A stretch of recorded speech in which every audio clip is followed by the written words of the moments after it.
Welcome to Garden Wise Adventures. My name is Malie, and today we're at Thrive Nursery again, and I wanted to highlight some different trees that would do well in Utah. Now, we are here in an absolute forest of gorgeous Bloodgood Japanese maples. Now, Japanese maples are absolutely gorgeous trees. Everybody wants to grow them, but a lot of people have a real difficult time getting them to survive. And that is because Japanese maples are from more like Japan, Japanese maples, Japan. They're from Asian countries with a lot higher humidity, a little more acidic soil, richer soil, more moisture. And we're here in the alkali desert soils where it's hot and dry. And Japanese maples don't like that very much. Now, I do have to say you can have success with Japanese maples if you're really careful with where you put them and how you site them. Now, for the state of Utah, I have seen there's a Facebook page for Japanese maples specifically. I can't remember the name. I'll see if I can link the information down below. But there are people who are growing Japanese maples in Utah. Now, what I wanted to highlight today is the Bloodgood Japanese maples.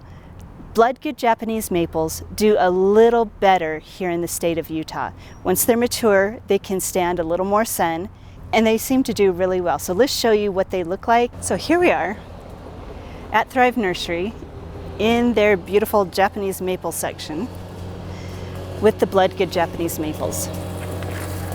See if I can show you the card here. So here's their card about Japanese maples. They do have a hardiness down to zone 5. It says they can grow 15 to 20 feet tall, and I have seen a couple get that size. The ones that I've seen get that size are very old, and they were put in an area where they were sheltered while they were young from the sun, and then once they've reached mature height, their foliage was in full sun. They have a gorgeous color. In the spring, what I really love is this beautiful maroon color almost gets a glowing appearance. I don't know if you can see it at the top of this tree up here. See the color difference? That's the color that I tend to see them in the spring.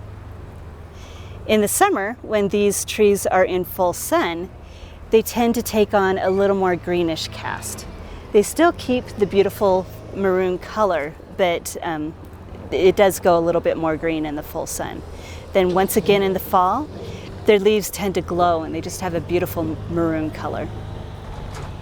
Now, to grow Japanese maples successfully, including bloodgoods, what you need to do is put them in an area where you've amended the soil a bit with compost. Keep that area mulched so they can stay consistently moist. They don't like to sit in a puddle of water, but they also don't like to dry out, so it just needs to have some consistent moisture. A sheltered area on the east side of a building, or an area that gets sun in the beginning of the day in a north-facing area, would be a perfect spot for a Japanese maple. You do need to keep them a bit fertilized. Don't fertilize them too much. Maybe fertilize them once in the spring. Don't fertilize them right after planting. Start that the next year. And you should have a gorgeous Japanese maple. Now, as for pruning, Japanese maples do not take to pruning really well. You've got to be careful when you prune them. Prune them in the early spring when they're dormant, and don't overdo it. Just do a little bit of shaping with them and they will stay happy. So if you like my videos, like and subscribe.